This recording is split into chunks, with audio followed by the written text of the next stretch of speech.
The Grand Chamber of the Galactic Council stood silent as Councillor Verath displayed the ancient artifact on the holographic projector. The small metal plate bore strange symbols that nobody in the galaxy had seen for over 2,000 years. 17 species filled the circular room, their representatives watching with mixed curiosity and boredom. "This writing belongs to a species called humans," Verath said, his scaled fingers tracing the air above the projection. "They fought against a threat similar to what we face now. The Devourers consumed their worlds, but somehow the humans pushed them back." A large insectoid delegate clicked his mandibles in amusement. "Old stories, Counselor. The humans are gone, dead, extinct. Why waste our time with myths when real danger approaches our borders?" Verath's eyes dimmed with frustration. He had spent decades studying human history, collecting fragments of their lost civilization. To him, they were more than myths. They were a warning and a guide. But the Council refused to listen. They never did. "The Devourers are not myths," another delegate said, her voice trembling. "They destroyed 3 colony worlds last month. We need solutions, not ancient tales." The Council descended into arguments. Some wanted to fight. Others wanted to flee. Nobody agreed on anything. Verath sat down, clutching his data pad filled with human research. If only they would understand. If only they would see. Far away from the council chambers, beyond the reaches of civilized space, something moved in the darkness of the Outer Veil Nebula. The massive clouds of gas and dust hid secrets that the galaxy had forgotten. Deep within that cosmic fog, metal structures floated in careful formation. Ships, hundreds of them, ships that should not exist. Captain Jiwon Kim stood on the bridge of the Terran vessel Resolute, watching her crew work at their stations. She was 34 years old, born on a generation ship that her great-grandparents had fled to when Earth burned. She had never seen her homeworld. None of them had. But every human child learned about Earth in school. They learned about the war. They learned about the sacrifice. "Captain, we're picking up strange signals," Lieutenant Hannah Park said from the sensor station. Her fingers moved quickly across the controls, pulling up data streams, multiple distress calls, coalition frequency bands. Jiwon walked over to examine the readings. The signals were desperate, automated messages screaming into the void. "Help, emergency, attack, Devourers, how far?" Jiwon asked. 4 light years. "The Kepler 442 system. There's a coalition colony there. Population of 6 million. Hannah looked up at her captain, worry clear in her eyes. "The Devourers are there right now." Jiwon felt her stomach tighten. For 2,000 years, humanity had hidden in this nebula. For 2,000 years, they had watched the galaxy from afar, too afraid to reveal themselves. The coalition species had either forgotten about humans or thought them extinct. That safety had kept humanity alive through generations, but 6 million lives were at stake. "Contact Commander Minho Choi on the Indomitable," Jiwon ordered. "Tell him we need an emergency fleet meeting." Within an hour, the senior officers of the Terran remnant fleet gathered in a secure communications channel. Commander Minho Choi appeared on Jiwon's screen, his weathered face showing the weight of responsibility. He commanded their entire fleet, every ship, every human life that remained. The burden of their species' survival rested on his shoulders. "You want to break 2,000 years of protocol," Minho said after Jiwon explained the situation. It was not a question. "Yes, sir," Jiwon replied. "We have the ships. We have the weapons. We can save those people. And reveal ourselves to the entire galaxy. Make ourselves targets again." Minho rubbed his temples. Around him on the shared channel, other captains murmured in concern. "The Devourers are the real target, Commander," another officer said. "If they're back, our hiding doesn't matter anymore. They'll find us eventually. They always do." Minho was quiet for a long moment. Jiwon could see him thinking, weighing options that had no good answers. She understood his hesitation. Their parents and grandparents had chosen to hide instead of fight. That choice had kept humanity alive when extinction seemed certain. But was mere survival enough? "Our ancestors ran because they had no choice," Jiwon said softly. "We have a choice now. We can choose to help. We can choose to be what humans always were before the war. We can choose to fight." Minho looked at her through the screen, his eyes searching her face. Then he nodded slowly. "Prepare the fleet. We launch in 2 hours. All ships set course for Kepler 442 and Jiwon." "Yes, Commander." "Try not to die. Humanity needs its legends to survive if we're going to do this." The Terran fleet moved like ghosts through the nebula, their ships accelerating toward real space. Jiwan felt her heart pounding as the Resolute emerged from the gas clouds. Behind her, dozens of other vessels appeared, their hulls bearing the flags and symbols of nations that the galaxy thought were dust and memory. On Kepler 442, the Devourers had already landed. The Coalition defense forces fought bravely but uselessly. Their ships exploded against the Devourer biovessels. Their weapons barely scratched the armored hides of the invading creatures. Millions of civilians huddled in shelters waiting for death. Then the sensors detected something new. Unknown signatures. Unknown ship designs. The Coalition forces stared at their screens in confusion as vessels marked with strange symbols entered the system at high speed. "This is Captain Jiwan Kim of the Terran Remnant Fleet," a voice said over all channels, speaking perfect galactic standard. "We're here to help. All Coalition forces pull back to defensive positions. We'll handle the Devourers." "Terran?" the Coalition commander sputtered. "That's impossible. Humans are extinct." "We got better," Jiwan replied, and her ship's weapons opened fire.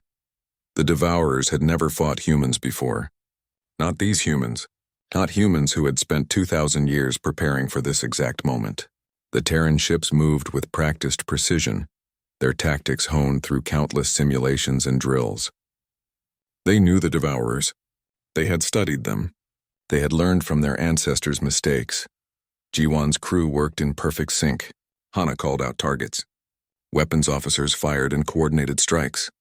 The Resolute's main cannons tore through Devourer bioships like paper. Around them, the rest of the Terran fleet executed maneuvers that the Coalition forces had never seen before. On the ground, the first Terran dropships descended through the fire and smoke. Soldiers poured out wearing armor that looked ancient yet functioned with deadly efficiency. They moved like they had done this 1,000 times before. Because in training they had, the battle raged for 6 hours. When it finally ended, the Devourers were retreating, their forces shattered. The colony was saved. 6 million people lived because humanity had chosen to fight. In the council chambers, alarms shrieked. Reports flooded in from Kepler 442, unknown forces. Human forces. Impossible forces. Counselor Vereth stood up slowly, his datapad slipping from his fingers. "They're not extinct," he whispered. "The legends are real. Humanity has returned." Across the galaxy, the news spread like wildfire. The species that was supposed to be dead had come back from the void, and they had brought their warships with them. The Coalition Command Center on Kepler 442 buzzed with chaos and confusion. Officers from a dozen different species crowded around holographic displays, trying to understand what had just happened.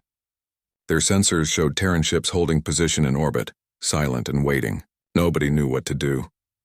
High General Korthak stood at the center of the room, his massive insectoid body rigid with tension. His compound eyes studied the human vessels with deep suspicion. He had fought in wars for 60 years. He had never seen ships move like that. Never seen tactics so aggressive and precise at the same time.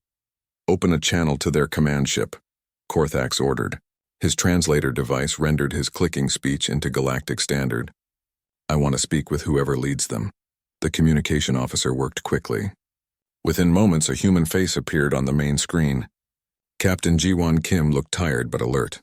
Behind her, the bridge of the Resolute hummed with activity. "I am High General Korthax of the Coalition Defense Forces," he said, trying to keep his voice steady. "You claim to be human, Terran, but humans are extinct. Have been for 2,000 years. We've been hiding," Jiwan said simply. "After Earth fell to the Devourers, the survivors fled into the outer veil. We've been there ever since, waiting, preparing. Preparing for what? For them to come back. We knew they would. The Devourers never stop. They consume until there's nothing left to consume." Jiwan leaned forward. "General, with respect, your people don't know how to fight them. You use defensive tactics, careful strategies. Against the Devourers, that only delays the inevitable. You need to attack. You need to hurt them faster than they can adapt." Korthax felt anger rise in his chest. "You dare lecture me on warfare? We have protected the galaxy for how many worlds have you lost?" Jiwan interrupted. "How many colonies? How many billions dead while you deliberate and plan?" The general had no answer. She was right. They had lost world after world, and the council could not agree on a unified response. Before Korthax could reply, Lieutenant Hana Park stepped up beside Jiwon on the screen. General, we're reading Devourer reinforcements 3 systems away.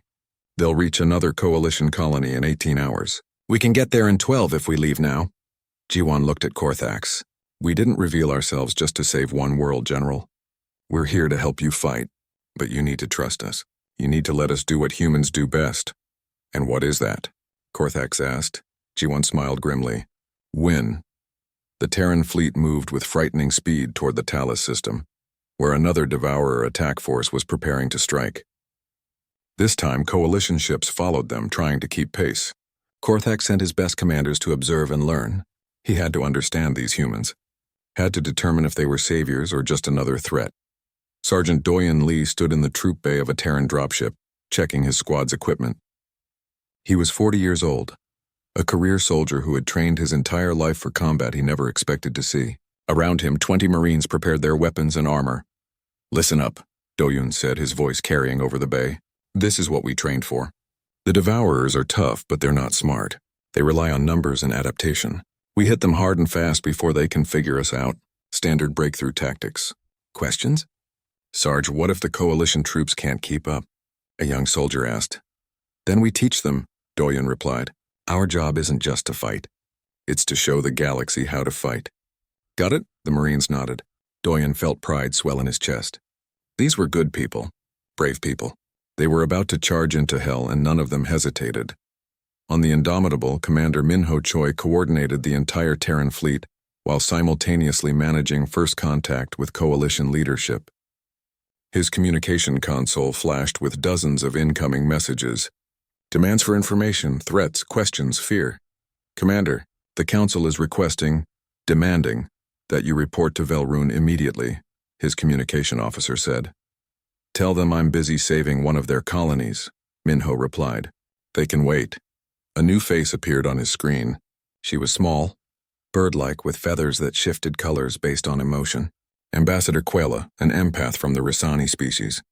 Her feathers showed deep blue curiosity mixed with orange concern. Commander Choi, I speak for a faction within the Council that wishes to help bridge our peoples, she said, her voice melodic. But you must understand the shock you've caused. Many species fear you. Fear what you represent, and what do we represent? Minho asked. Change, power, the unknown. For 2,000 years, the galaxy has existed without humans. Now you return armed and dangerous during our greatest crisis. Some believe you orchestrated this, that you released the Devourers to force your way back into galactic affairs. Minho felt his jaw tighten. That's insane, is it? From their perspective, humans are ghosts who appear exactly when they would be most needed, most valuable, most able to demand concessions. Quela's feathers shifted to sympathetic purple. I do not believe this conspiracy. I sense your genuine desire to help. But others are not empaths. They cannot feel truth as I can. Then we'll prove ourselves through actions, Minho said. Watch what we do at Talus. Judge us by our deeds, not your fears. The Talus system erupted in violence as both fleets arrived nearly simultaneously. The Devourers had brought a massive force expecting easy prey. Instead, they found Terran warships waiting for them. Captain Jiwon Kim commanded the orbital battle while Sergeant Doyen Lee led the ground assault. The coordination between space and surface was seamless. When Devourer landing craft tried to reach the colony, Terran fighters shredded them. When Devourer ground forces established positions, orbital strikes eliminated them. Coalition forces watched in amazement as the humans fought with calculated fury. Every move seemed reckless, but every move worked. They advanced when Coalition doctrine said to retreat. They attacked when Coalition wisdom said to defend, and they won. On the ground, Doyen's squad pushed deep into Devourer territory. Coalition soldiers followed nervously, trying to match the human pace. They watched as the Terrans moved through enemy fire with practiced efficiency, their weapons tearing through Devourer bioarmor. Stay close, Doyen shouted to a group of Coalition troops. Watch how we do it! Aim for the joints. Short bursts. A young Coalition soldier, barely adult in his species terms, stared at Doyen with something between terror and awe. You're all insane. You'll get killed. Maybe, Doyen grinned, but we'll take them with us. Now move. The battle lasted 9 hours. When it ended, the Devourers retreated again, their forces crippled. Talus was saved, And the coalition troops who fought alongside humans had learned something important. Aggression worked. Risk worked. The Terran way worked. On the Indomitable, Dr. Sora Nam examined captured Devourer biological samples, comparing them to the ancient data humanity had preserved from their last war. What she found disturbed her deeply. "Commander, we have a problem," she said, appearing on Minho's screen. "The Devourers have evolved. Their adaptation rate is 40% faster than our historical data suggests. They're learning from each engagement, becoming more efficient. How long until they adapt to our tactics?" Minho asked. "Unknown. Could be 10 battles. Could be 100. But they will adapt. Eventually, what works now won't work anymore." Sora looked grim. "We need to be ready for that." Back on Velrune, the Galactic Council finally convened an emergency session. Counselor Verath stood before them, his datapad now filled with real-time combat footage from Talus. "The humans are real," he said, his voice filled with emotion. "And they are saving us. 2 colonies survived because of them, millions of lives preserved. We must welcome them, must work with them." High General Korthax, attending via hologram from his flagship, added his voice. "I have observed their tactics, studied their methods. They are aggressive, yes, reckless by our standards, but effective. We have spent months failing to stop the Devourers. They have succeeded in days. They are also terrifying," another counselor said. "Their military capability exceeds most of our species combined. If they decide we are enemies, then we make sure they remain friends," Verath said firmly. "We extend the hand of alliance. We offer them a place in the coalition. We show them they are not alone anymore." The vote was close, but it passed. Humanity would be invited to join the Galactic Coalition as its 18th member species. The question was whether they would accept. Commander Minho Choi received the invitation aboard the Indomitable. He read it carefully, then looked at Captain Jiwon Kim's face on his communication screen. "What do you think?" he asked. "I think we didn't reveal ourselves just to hide again," Jiwon replied. "We're here now. We're fighting. We might as well make it official." Minho nodded slowly. "Then humanity rejoins the galaxy. After 2,000 years in the dark, we step back into the light and bring our guns with us," Jiwon added with a slight smile. Across coalition space, the news spread. Humans were not myths. They were real. They were here. And they were on our side. Admiral Yoonji Song stood before the Galactic Council, representing humanity for the first time in over 2 millennia. The Grand Chamber felt smaller than she expected. Less impressive. Perhaps because she had spent her entire life on warships where every decision meant life or death. Politics seemed trivial compared to combat. "You want to know why we hid?" Yoonji said, her voice calm and clear. "You want to know why we didn't reveal ourselves until now?" The answer is simple. We were afraid. The council chambers went quiet. Nobody expected such honesty. When the Devourers came to our worlds, we fought them with everything we had. We threw our entire civilization at them. Ships, soldiers, weapons, resources. For 10 years we bled. And we lost. Yoonji's jaw tightened. Earth burned, Mars fell. Luna was consumed. We watched our homeworld die while the rest of the galaxy did nothing. Because none of you saw the Devourers as your problem. Until it was too late. Counselor Verath shifted uncomfortably in his seat. He knew the history, knew that his ancestors had debated helping the humans while Earth died. So the survivors ran. Yoonji continued. A few million of us packed into whatever ships could fly. We fled into the outer veil and we hid. We raised our children in darkness, teaching them about the home they would never see, and we prepared. Because we knew the Devourers would come back. They always do. "Why reveal yourselves now?" a counselor asked. "Why risk everything?" "Because hiding means surviving, fighting means living, and we're tired of just surviving." Yoonji looked around the chamber, meeting each representative's eyes. "We came back to help you fight, but also to reclaim our place in this galaxy. We're not asking for permission. We're here. Deal with it." The bluntness shocked many counselors. Ambassador Quella, however, felt nothing but respect radiating from the human admiral. Her empathic senses showed her Yoonji's true feelings, determination, hope, and a fierce protective instinct that reminded her of a mother defending her children. While the politicians argued, the war continued. The Devourers launched attacks on 7 different systems simultaneously. It was a coordinated assault designed to overwhelm coalition defenses. Without the Terran fleet, it would have succeeded. Captain Ji-won Kim found herself commanding a mixed force of human and coalition ships, rushing to defend a refugee convoy near the Epsilon sector. Hundreds of civilian vessels fled from a devourer attack, their engines pushed to maximum as death chased them through space. "We'll never reach them in time," Lieutenant Hannah Park said, studying the tactical display. "The devourers will intercept the convoy in 20 minutes. We're still 40 minutes out at maximum speed." Ji-won studied the display in silence. The mathematics were clear, simple, brutal. They would arrive to find debris and bodies, nothing more. Unless they change the mathematics, what if we drop out of faster-than-light travel inside the system's gravity well? Ji-won asked. Every officer on the bridge turned to look at her. What she suggested was insane. Dropping to normal space inside a gravity well could tear a ship apart. Could create catastrophic spatial distortions. It was forbidden by every navigation protocol in the galaxy. "Captain, that's," Hannah started. "Possible," Ji-won finished. "Dangerous, but possible. Our ships are built tougher than coalition vessels. We can handle the stress." "Maybe." "Maybe," Hannah repeated. "That's a pretty big maybe, Captain." Ji-won smiled grimly. "Then let's find out. Signal all ships. Emergency combat drop. Follow my lead." The Terran vessels dove into the gravity well at faster-than-light speeds, their hulls screaming with stress as they violated the laws of safe navigation. Coalition ships hung back, their crews watching in horror. Then the human ships emerged right beside the refugee convoy, their weapons already firing at the pursuing devourers. The risk saved 800,000 lives. And it showed the galaxy something important. Humans would break any rule, take any risk to protect the innocent. On the ground, the war taught different lessons. Private Tae-woo Young experienced his first real combat on a mining colony that the devourers had partially overrun. He was 19 years old, trained since childhood, but nothing prepared him for the reality of watching devourers tear through defensive positions.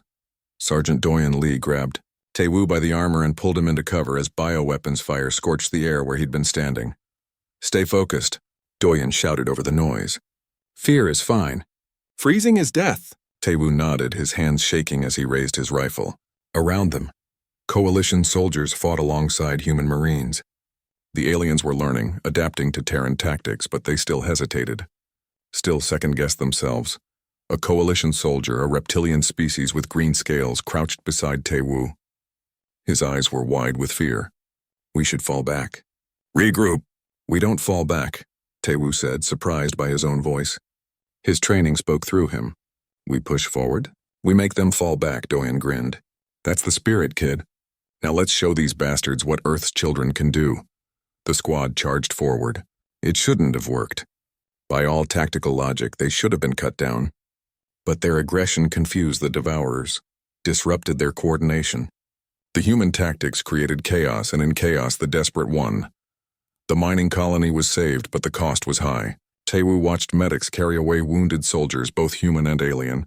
He saw death for the first time. Real death, not training simulations. It changed him. Made him understand what the veterans already knew. War was not glorious.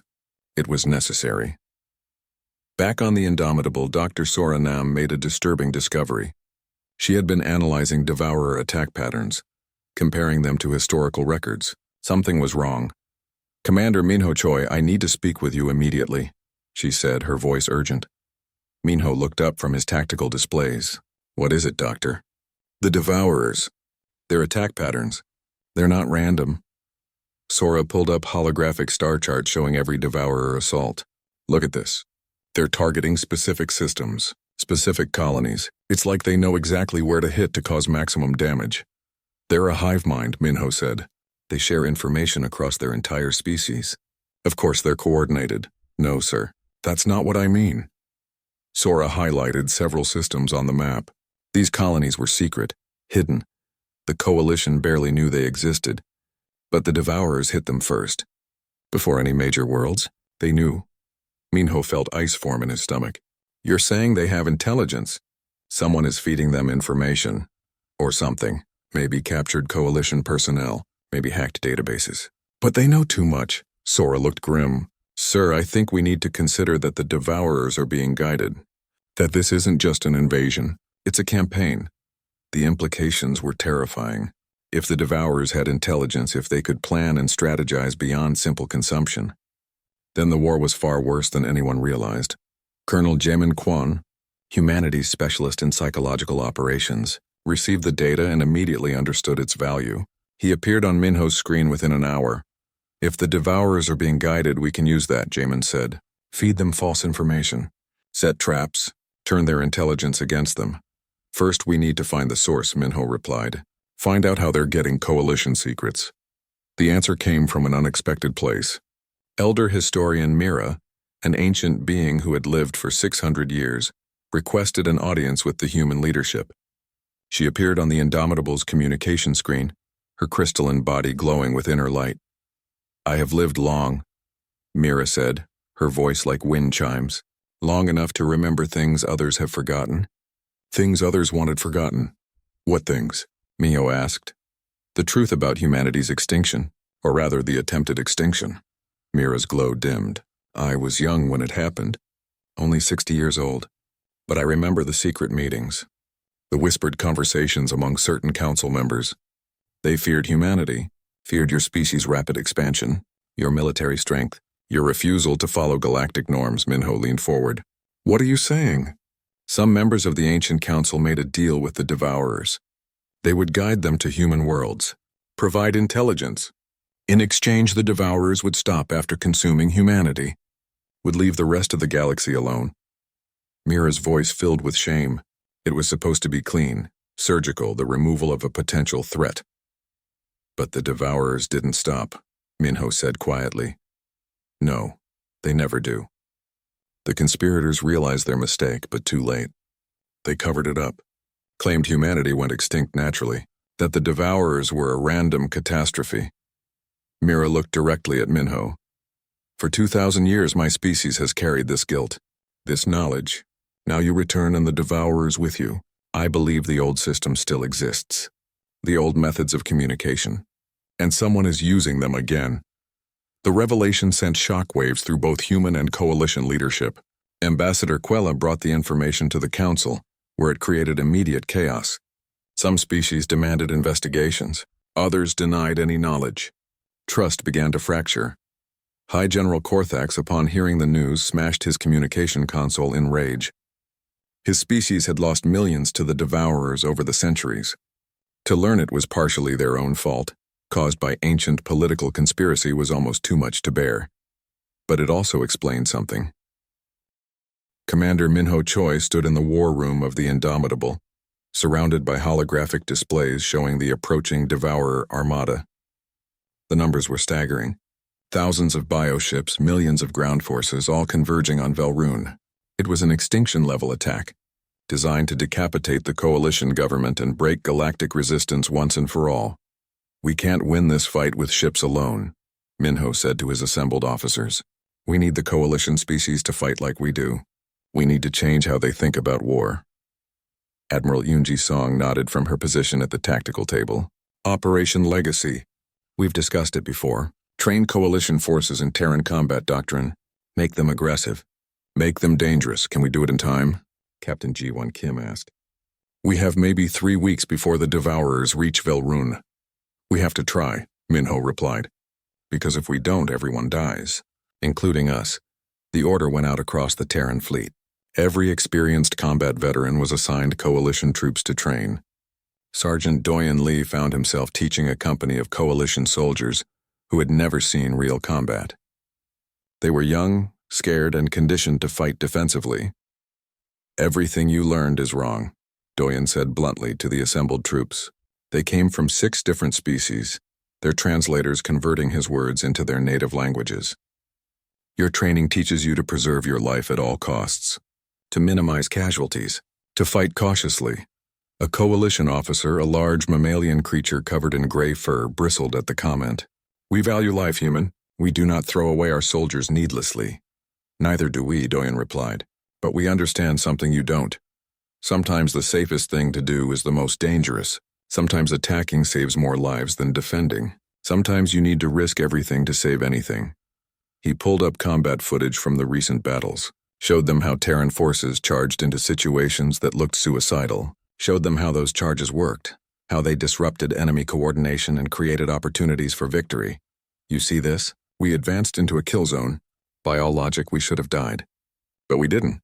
Because the Devourers expected us to retreat, expected us to be cautious. Our aggression broke their formation, created chaos, and in chaos the brave survive. Private Taewoo Jung, now promoted to corporal for his actions at the mining colony, assisted in the training. He was young, but he had combat experience the coalition troops lacked. They listened to him because he had survived what terrified them. Fear is natural, Taewoo told a group of nervous recruits. I'm scared every time we deploy. But fear is just information. It tells you there's danger. It doesn't tell you what to do about it. You choose that. You choose to fight or freeze. Choose right. The coalition troops trained hard, drilling Terran tactics until they became instinct. It went against everything their culture taught them. But they learned. Because the alternative was extinction. On the Indomitable, Dr. Sora Nam worked frantically to understand the Devourer biology better. If they were going to fight the largest invasion force ever assembled, they needed every advantage. I found something, she announced to Commander Minho Choi. The Devourers have a central consciousness, a core hive mind that coordinates all the others. If we could locate it, destroy it, the entire invasion force would collapse by— Where is it? Minho asked. That's the problem. It's mobile, moves between bioships, hides itself among the fleet. Finding it would be like finding a specific neuron in a brain the size of a planet. Sora looked exhausted. But if we could track its signal, follow its commands to their source, we might have a chance. Colonel Jemin Kwan entered the conversation, his expression thoughtful. What if we don't need to find it? What if we can make it reveal itself? How? Sora asked. Psychological warfare. Even a hive mind has instincts, fears. We create a threat it can't ignore. Something that forces the core consciousness to respond directly. When it does, we track the response back to the source. It was a long shot, but it was something. Minho approved the plan immediately. Jaemin began working on a campaign to terrify the Devourers, not with weapons but with information. Humanity had defeated them before. Humanity knew their secrets. Humanity was coming for them. The propaganda spread across every communication channel the Devourers monitored. Videos of human victories, historical records of the last war, images of Earth burning, paired with images of humanity's survival. The message was clear. You killed our world, but you didn't kill us, and now we're going to kill you.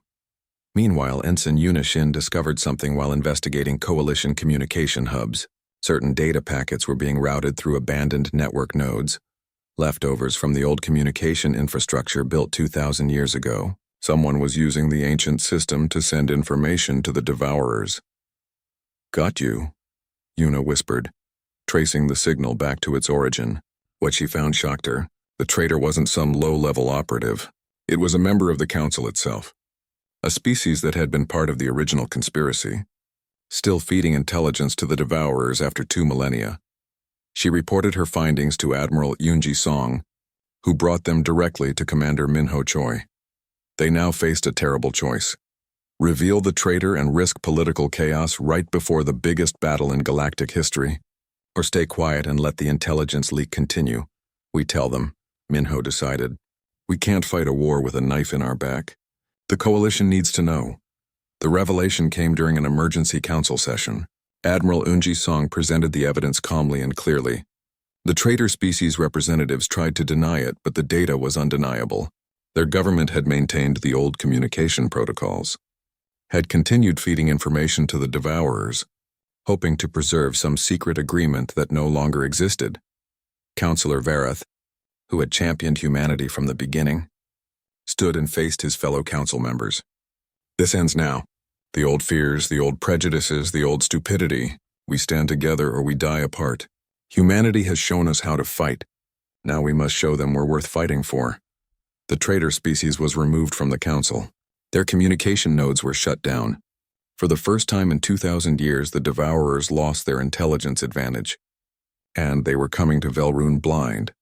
High General Korthax took command of the combined Coalition and Terran fleets. He had learned much from fighting alongside humans, had watched their tactics, studied their methods, understood their philosophy. Now he would apply those lessons to the largest space battle in history. "We will not defend Velrune," Korthax announced to his fleet commanders. The statement shocked many coalition officers. "We will attack the Devourers before they reach the planet. We will meet them in deep space. We will bring the fight to them." Captain Ji-won Kim smiled when she heard the plan. He learns fast. Lieutenant Hana Park coordinated the deployment of nearly 800 ships, both human and coalition. It was the largest unified fleet ever assembled, but it was still outnumbered 3-1 by the approaching Devourers. On the ground, Sergeant Doyen Lee prepared his now-trained coalition troops for deployment. They would serve as rapid response forces if any Devourers broke through to Velrune's surface. "How do you feel?" Doyen asked his lead coalition officer. "Terrified," the alien replied honestly, "but ready. You humans have taught us that terror is just another enemy to overcome." Doyen clapped him on the shoulder. "You'll do fine. Remember, aggressive action, coordinated fire, no hesitation. You're warriors now. Act like it." Corporal Tae Woo-jung stood with his own squad, checking equipment one final time. He thought about how much had changed in a few short months. He had gone from a nervous recruit to a combat veteran, had fought beside aliens he would have never met if humanity had stayed hidden, had learned that courage wasn't the absence of fear, but the decision to act despite it. Dr. Soranam finished her final preparations. She had developed a viral weapon, something humanity had created during the last war but never used. It was designed to attack the Devourer hive mind specifically, to poison their shared consciousness. It was also incredibly dangerous, potentially capable of harming any biological species if it mutated. "Are you sure about this?" Commander Minho Choi asked her. "No," Sora admitted, "but we're out of safe options. If we can deliver this to the core consciousness, it will kill the hive mind. Every Devourer everywhere will lose coordination. They'll become individuals instead of a unified force, confused, vulnerable, and if it doesn't work, then we die trying." Across Velrune, civilians were evacuated to underground shelters, millions of lives depending on the fleet holding the line in space. Children cried. Parents comforted them with lies about safety. Everyone knew the truth. If the fleet failed, there was nowhere to run. Ambassador Quella stood on the observation deck of the council building watching the stars. Her empathic senses felt the fear radiating from the entire planet, but she also felt something else. Something that came from the human ships preparing for battle. Not confidence exactly. More like determination. The sense that defeat was possible but surrender was not. She understood now why her ancestors had feared humanity. Not because they were cruel or aggressive, but because they refused to accept the impossible. The first missiles lit up the darkness between the fleets. Thousands of weapons crossed the void, seeking targets among the Devourer armada. The battle for Velrune had begun, and the scale was beyond anything the galaxy had ever witnessed. Admiral Yoonji Song commanded the Terran fleet from the Bridge of the Indomitable, coordinating with High General Korthax, who led the coalition forces. For the first time in galactic history, humans and aliens fought as one unified force. "All ships advance in formation Delta 7, Yoonji ordered. "Concentrate fire on their forward elements. Break their momentum before they can establish attack patterns." The combined fleet moved like a single organism, aggressive and precise. Coalition ships trained in Terran tactics pushed forward instead of hanging back. They had learned from humanity that the best defense was overwhelming offense. Captain Ji-won Kim piloted the Resolute through a swarm of Devourer fighter craft, her weapons blazing. Lieutenant Hana Park coordinated point defense while calling out targets. The bridge crew worked with practiced efficiency, every person knowing their role perfectly. 3 bioships breaking formation, Hana reported. "They're trying to flank our position." "Let them," Ji-won said. "When they commit, we hit them from below. Signal the Valiant and Defiant to prepare for pincer maneuver." The trap worked perfectly. The Devourer ships moved to flank, thinking they had found an opportunity. Instead, they flew into a coordinated ambush from 3 Terran cruisers. Their biohulls couldn't withstand the concentrated fire. But for every Devourer ship destroyed, 2 more took its place. The numbers were overwhelming. The combined fleet fought brilliantly, but brilliance alone couldn't overcome such a massive numerical advantage.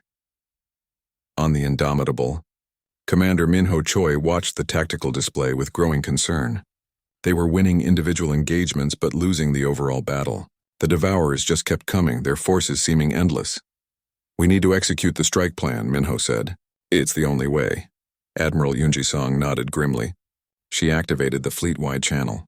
All ships, this is Admiral Song. Strike Team Omega is now active. We're going after their command ship. I need every vessel to create an opening for us. The strike team consisted of 50 volunteers in the fastest ships the Terran fleet had. Their target was the massive bioship at the center of the Devourer formation, the vessel housing the core hive mind consciousness. If Dr. Sora Nam's viral weapon could reach that consciousness, the entire enemy force would collapse. Captain Ji-won Kim commanded the strike team. Lieutenant Hana Park sat beside her, managing navigation through the chaos of battle. Behind them in the cargo bay, Dr. Sora Nam secured the viral weapon, preparing it for deployment. This is insane, Hana said, watching their trajectory on the display. They were flying directly into the heart of the enemy fleet. Completely, Ji-won agreed. That's why it might work. The fleet created a corridor through the Devourer forces, sacrificing ships to open a path. Coalition vessels, now fighting with Terran aggression, threw themselves at enemy positions. Many were destroyed, but the corridor held long enough. Strike Team Omega accelerated through the opening, their engines pushed beyond safe limits. Devourer fighters swarmed them immediately. Ship after ship fell to enemy fire, but the survivors kept going. They had volunteered for this knowing death was probable. They went anyway.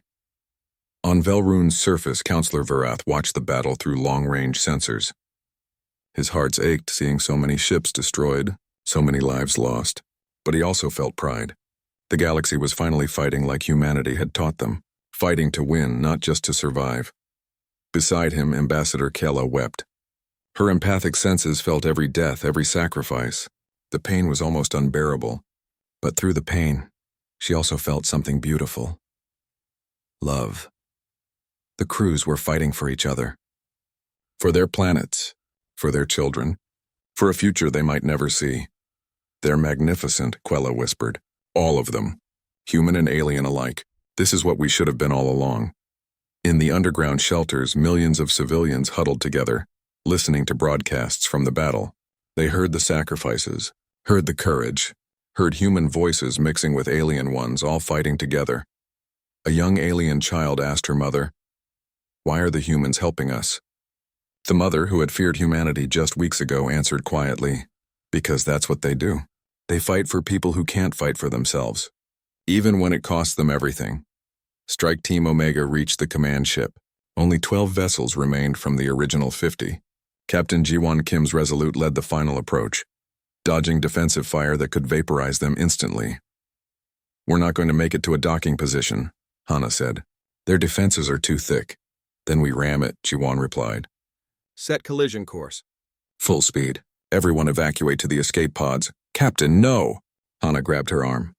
"If we ram, you won't have time to escape. Someone has to stay at the helm to keep us on target." "That's me. You're getting in a pod right now." "That's an order, Lieutenant." Dr. Sora Nam appeared on the bridge carrying the viral weapon. "Captain, I'm staying too. Someone needs to manually deploy the weapon inside the ship. The automated systems won't work." Ji-won looked at them both. Her crew, her friends, people she had fought beside for years. "You don't have to do this." "Yes, we do," Hana said simply. "You taught me that. Sometimes you have to risk everything to save anything. Now let's finish this."